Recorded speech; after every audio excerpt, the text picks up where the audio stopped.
Hi, everyone. Thank you so much for joining us for this week's PAVE panel. We are going to be starting very shortly, just going to give folks a few moments to funnel in from the waiting room.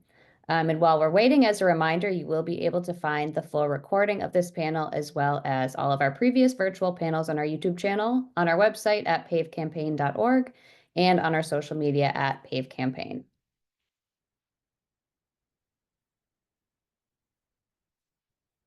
All right, looks like we can get started. So welcome everybody to PAVE's 124th virtual panel and our first virtual panel of 2025. Today we are going to be talking about AVs in the new year in a fireside chat with Waymo. My name is Caitlin Magny Miller. I'm PAVE's head of comms and the moderator for this panel. And I want to get started by introducing our guest, David Quinalty. He's the head of federal policy and government affairs at Waymo. So thank you, Q, for joining us for our first panel. We always try to start the new year with a bang, so we're thrilled to have you. Well, thank you very much, Caitlin. So on that note, let's get started. As you know better than all of us, Waymo had quite a year in 2024. Just a couple weeks ago, I heard co-CEO Takidra speak at CES, and she recounted some really impressive stats. You're at over 33 million miles driven autonomously, which is incredible. Can you give us an overview of Waymo's current landscape, where you are, how many rides you're providing each week, all that? Yeah, absolutely. And 2024 really was a big year for us, in particular, bringing the Waymo driver to even more people across the United States. So, for folks who aren't as familiar with what we're doing right now, we've got a service called Waymo One, which is a fully autonomous ride-hailing service that is open to the public, much like any other app-based ride-hailing service. The big difference is that our car shows up and it's completely empty. Fully autonomous, rider only is what we call it. And we're providing trips with no one behind the wheel in four major American cities right now: Phoenix, Arizona; San Francisco; Los Angeles; and Austin, Texas. In Phoenix, actually, we're offering the world's first and only curbside AV service at an international airport, or any airport for that matter. So this is really a service that's pretty useful for a lot of folks. Uh, we're driving at this point, at least at the end of the year, about 1 million miles a week, offering 150,000, more than 150,000 paid trips each week across those different markets. That's real people using real AVs every day. And what's perhaps even more exciting than how we've been able to scale to multiple cities and continuing to grow is that we've been able to do that while maintaining and improving our safety performance. So Waymo is really, we try to be a leader in sharing safety data and metrics. We've got a safety hub with a lot of information that people can slice and dice and see how we perform on safety. We issue a lot of different reports, but a couple of, I think, key highlights from those are that over our first 33 million miles of fully autonomous driving, we're actually reducing the number of injury crashes and things like crashes with airbag deployment by around 80% compared to what a human would be expected to have been involved in if they were driving those 33 million miles.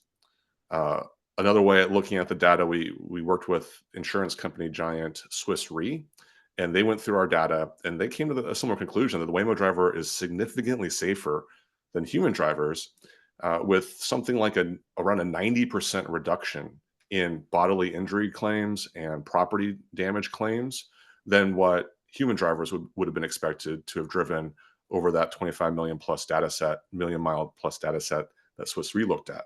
So, however you slice and dice it, the Waymo driver, that data really shows that we are reducing serious injuries and fatal crashes in the areas that we're operating and improving road safety in a real way.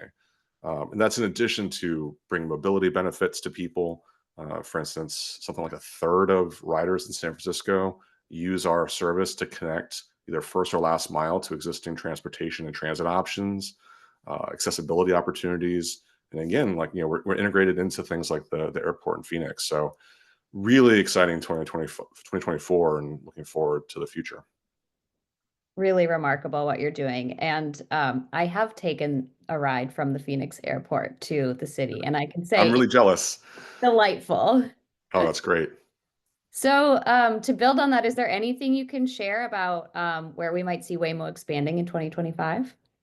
Yeah, so I mentioned Austin. So Austin, we're in the final stages of launching that commercially. So in the coming months, people will be able to, like in San Francisco, Phoenix, and LA, use an app to hail one of our cars. The difference is that this is actually going to be on the Uber platform. So instead of going to the Waymo app, you'll go to the Uber app, and when you hail a ride in Austin, once it's launched, and that's coming soon, it there's a decent chance it's going to end up being a fully autonomous Waymo vehicle. Later this year, we also expect to launch Atlanta, also on the Uber app. So we're really excited about this partnership. It's the first, I think, of its kind to really be like this. We've done pilots here or there, but to have kind of full integration into a partner like Uber into for multiple markets in Arizona, in Atlanta, and Austin is really exciting. But we've also talked about launching in Miami. So that'll be something that we'll start working on this year, with the hope to open that to the public in 2026. Uh, Another really exciting development for us is we do a lot of testing and sampling in different markets, collecting data both to learn more about a market for potential future, but also just to continue to train the Waymo driver on interesting, unique environments. And we call those road trips. And we were actually doing our first international road trip, and that's going to be in Tokyo, Japan. And I don't know how many people know, but Tokyo is really dense and it's a bit of a crazy place to drive. Really amazing. There have been a lot of changes in DC in the past several weeks, as we all know, with the new administration this week and Congress earlier this month. Can you give us some thoughts on what this means for the AV industry and what changes you would like to see on the legislative front? Yeah. So I think it's a really exciting time, obviously, for the technology and the deployment. And this is a homegrown technology, autonomous driving, and there's a fantastic opportunity for the U.S. government to cement that technological leadership by showing similar leadership on the regulatory and policy side. And this is something you mentioned to Kedra, one of our CEOs, speaking at CES, and she talked about how there's a great opportunity for this incoming Trump administration, for this new DOT, to take that leadership and establish national rules and regulations for AVs that can both provide that important baseline of safety for the technology, as well as providing regulatory certainty that allows industry to continue to innovate, continue to invest, and continue to scale. So uh, we think that from Waymo's perspective, the time is now, and that DOT is ready to issue AV specific regulations after having studied this technology for the better part of 2 decades. And we think there's a few different things that make a lot of sense. One of our trade associations, the Autonomous Vehicle Industry Association, issued a framework for automated driving safety that lays out a lot of different policies, and we support that. But there's a few things that I want to flag that I think for Waymo we see as some of the core pillars of what the U.S. government really can and should tackle right now. Um, there's a few different regulatory things that DOT can do. One of them is establishing a new federal motor vehicle safety standard in FMVSS that requires a baseline of driving behavioral competencies for any automated driving system. This would ensure that AVs are able if you can't do these basic requirements, identifying and responding to vulnerable road users, the parlance we use for cyclists and pedestrians and motorcyclists. If you can't do that, if you can't appropriately fall back to a minimal risk condition like international best practices and standards lay out, if you can't have some of those core competencies as an AV, then you're probably not safe enough to operate. So an FMVSS that's tailored to require those for AVs would be really key. Another FMVSS would be to require all ADS manufacturers have what's known as a safety case for their ADS. And the safety case is a technical safety documentation tool that ensures that companies are doing the due diligence around making sure that they're approaching the right aspects of safety, they're documenting it properly, and that they have the correct evidence to back up what they're doing. Waymo filed comments on this a few years ago recommending this approach, and we believe that it's a different way to use NHTSA's authority, but we think they can do that. And if you're doing those two FMVSS is, NHTSA should also go ahead and use an FMVSS to allow for dedicated AVs, something that doesn't require a human driver behind the wheel, for you to be able to take out the manual controls and to not have human telltales, right? If you have that baseline of safety, let's also unlock dedicated designs that optimize for this technology to bring more benefits for the public. I think the fourth pillar that we really believe that the U.S. government can approach is establishing a national AV safety data repository. There's important data that can and should be collected and be shared publicly to advance transparency. And it should be done at a national level. That's going to be more efficient than state by state. A lot of states require certain disclosures. And over time, if you got 50 states collecting slightly different data, it doesn't make a lot of sense for anybody. You want to be able to compare apples to apples, and you want to make sure you're really collected and focusing on the right things. So we think a national approach to that is really key. So these are areas that we're hoping that the incoming administration, the Republican Congress, the 119th Congress can tackle. And I think you'll be hearing, and other stakeholders will be hearing a lot from Waymo and the industry on that. Absolutely. In a similar vein, in a hearing before the Senate Commerce Committee last week, Sean Diffie, who is President Trump's pick to lead DOT, spoke about his vision for AVs. Can you share a bit about what he said and how this fits in with your policy vision? Yeah, I mean, it was really great to hear him talk about his vision for the department, including on AVs. And I mean, really, it seems awfully aligned with what Takidra said at CES, what I'm talking about here. He says that there needs to be rules for all the American AV innovators to make sure, we're doing the right things. He's talking about trying to avoid a patchwork quilt of different rules that differ throughout the country. He's talking about the need to have that global leadership, and also he's talking about, having safety be his legacy. And for us, that's kind of why we're doing this, right? We're trying to use technology to improve mobility and also to improve safety. That sounds completely in line with what Mr. Duffy, Congressman Duffy's Secretary nominee Duffy, I don't know is sure the best way to refer to him, but I think everything that we heard at that hearing from him seems consistent with the approach I just talked about, that we hope that the government will go. But it wasn't just him. If you look on both sides of the aisle, you had senators, Republicans and Democrats alike, talking about the importance of AVs and technological innovation to advance our transportation system, to make it more efficient, to make it safer. So as excited as we were to hear Mr. Duffy's comments, it was great to hear it echoed in a bipartisan fashion up and down the dais. Definitely.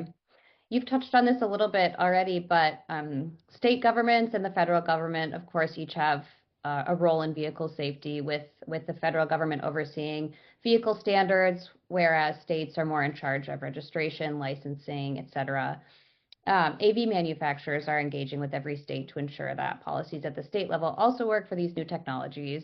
Can you talk a little bit about the landscape of state regulations right now and ideally what you'd like to see at the state level? Yeah, so look, I'm the federal lobbyist, and I won't be able to go chapter and verse and say exactly where everything is at each state. But obviously, there are the traditional roles that the federal government and state governments have in ensuring safety on our roads and regulating roads and vehicles.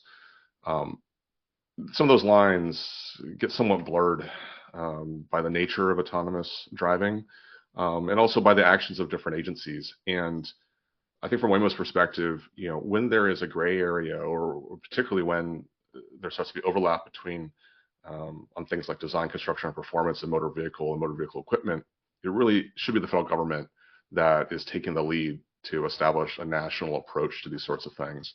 And I don't think we're alone in seeing it that way. I mean, we've heard from other stakeholders, even including some of the unions, that they would like to see national rules for AVs, right? For us, we think it makes sense just from a public policy standpoint, that be consistent so that we know wherever we go, we know what's expected of us. But also, I think from a consumer protection standpoint, safety standpoint, you don't want to have gaps in the regulations. So there are, of course, important roles that states have to play. And it's great to see different states taking different approaches, and we're seeing a lot of really conscientious and positive developments across the country. One area that, again, I talked about this before, that states are really interested is getting that data and getting that visibility into what's happening on their roads. And this really is another reason why we think a national AV data repository um, makes so much sense. You know, a state can collect information on their own state, but are they going to be able to get that visibility into the whole picture? Not necessarily. And if it's what's being collected in their state doesn't match what's being collected somewhere else, they're not going to be able to really ascertain how similar that is. One of the things that also a national approach can do on data collection is not only making it available to all states and agencies, is it can make sure the right data is being collected.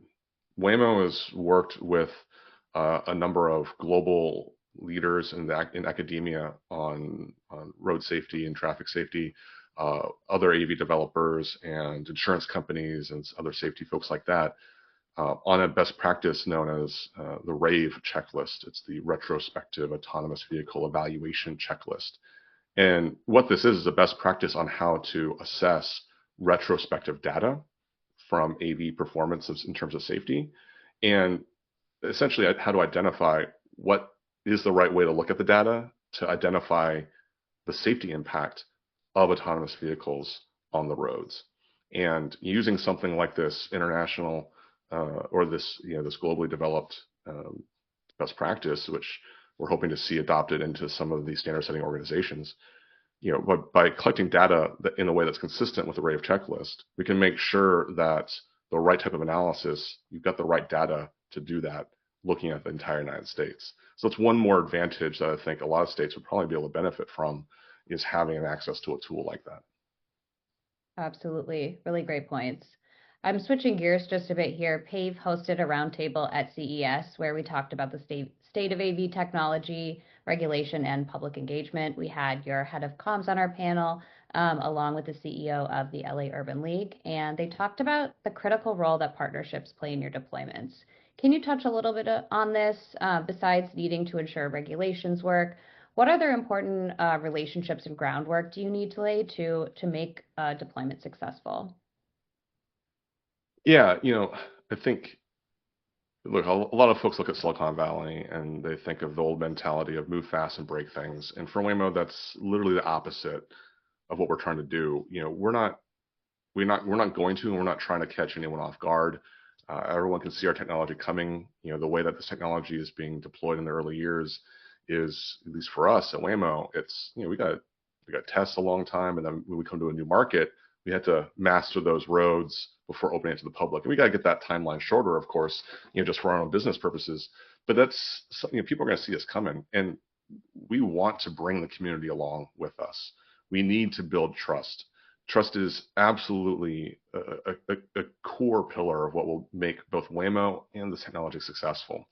And so we try to engage early and often. And that's not just with government folks, which is, of course, what me and my colleagues do on the Waymo policy team, but it's also with business leaders, community leaders, nonprofits, safety organizations, advocates for people with disabilities and seniors and the like.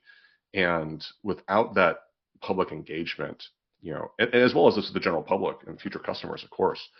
But if we don't do that, this technology, for a lot of folks, and we've all seen the surveys, for a lot of folks, there's a lot of trepidation. They're nervous about this. Understandable. These cars are really big. If people get it wrong, it could really be a challenge. And a lot of people just like driving. They don't want to give that up. But as we've seen, when people have that firsthand experience with this technology, we've seen this ourselves, we've seen it in some of the survey type of data, people get more and more comfortable when they or their friends or their families have positive experiences. But we can hopefully start that conversation before we're even operating on the roads and in someone's community at scale. So that's really important for us. We see that, and it's not easy. It's not easy work. It takes a lot of high touch, really dedicated focus. But for us, it's a really important part of coming to a new market and something we're doing. In addition to some of these community groups, we're also got, there's another key stakeholder I just want to call out, and that's first responders, law enforcement, firefighters, and ambulances, medical services, emergency medical services. And for us, it's really important to make sure that we're not catching them off guard either. So at Waymo, we've trained over 15,000 first responders in some form or fashion across the United States. We've made materials available on our website so that first responders can learn and have an understanding of what they might experience when our technology starts coming to their roads. And we have a lot of dialogue with individual agencies and other organizations in that space. Really, really critical to get that right. So for us, it's something that we got to bring an entire ecosystem of people with us. But actually, even more on that, it's also I mentioned before, Uber is one of our partners, and there's a lot of other folks that we work with in the commercial space that are going to be critical. It's not just Waymo. We're not doing this alone. We've got automotive partners who help provide the platforms. We've got these business partners like Uber. We have other companies that we work with to maintain technology and things like that.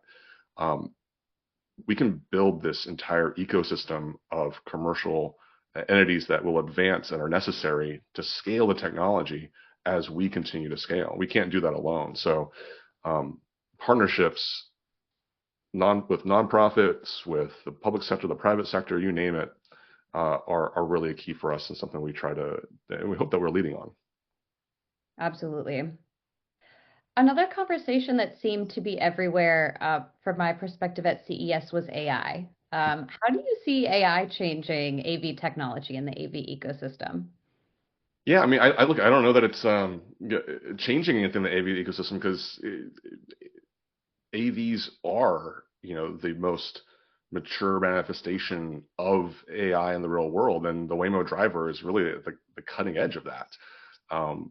I don't know that there's any other way that someone can really see the transformative power of artificial intelligence in their real life than getting into one of our vehicles and having it take them safely to their destination. So, over the last 15 years, we've used all sorts of, look, I'm not an expert on all the different tools and names, but, machine learning and simulation, all types of stuff. We're really, again, I'm the lobbyist, I'm not the engineer, but we've got some of the smartest people in the entire world on AI, applying it specifically to this application, to driving safely on public roads, urban environments, freeway environments.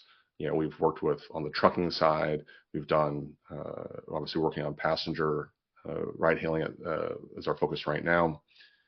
It takes a lot of smarts and simulation and AI and machine learning, a lot of data and crunching to figure out how to do this. You can't just hand code, turn left here at this time. You got to use AI, and this wouldn't be possible. So we're really, we're big believers in it because it's the foundation for Waymo's success over these 15, 16 years.